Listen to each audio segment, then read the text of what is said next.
Sister midnight movie review 2024లో థియేటర్స్లో release అయ్యి ఇప్పుడు ప్రైమ్లో తెలుగులో కూడా స్ట్రీమ్ అవుతుంది. ముందే చెప్తున్నా, ఇది ఫ్యామిలీతో చూడాల్సిన సినిమా అయితే కాదు. చూడాల్సిన మ్యాటర్ కూడా సినిమాలో లేదు. ఇక సినిమా విషయానికి వస్తే అసలు ఏం లేదు సినిమాలో. ఒక స్టోరీ కానీ సీన్స్ కానీ ఏం లేవు. మొత్తం సోదే. లోపలేం లేదు, డొల్లా.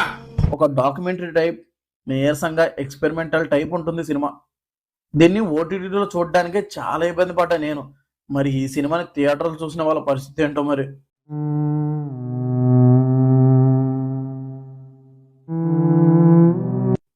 ప్లాట్ ఏంటంటే, మ్యారేజ్ చేసుకొని ముంబై స్లమ్లోకి వచ్చిన ఒక లేడీ తనకు ఉన్న కోరికలు, చేతగాని మొగుడిని చూసి తన లోన్లీనెస్ కి, ఫ్రస్ట్రేషన్ కి తట్టుకోలేక తను ఎలా చేంజ్ అయింది అనేది ప్లాట్. సినిమాలో ఏదైనా ప్లస్ ఉందంటే అది రాధిక ఆప్తే గారి పర్ఫార్మెన్స్. ఆమె బోల్డ్ రోల్ చేయడం కొత్త ఏం కాదు, కానీ ఇలాంటి బోల్డ్ రోల్స్ లోనే తన యాక్టింగ్ బయటపడుతుంది. యాక్టింగ్ మాత్రం వేరే లెవెల్లో చేసింది. చూస్తే పిచ్చోళ్ళు ఇలానే ఉంటారా అన్నట్టు చేసింది యాక్టింగ్. ఇక ఇది తప్పించి సినిమాలో ప్లస్లు అయితే ఏం లేవు.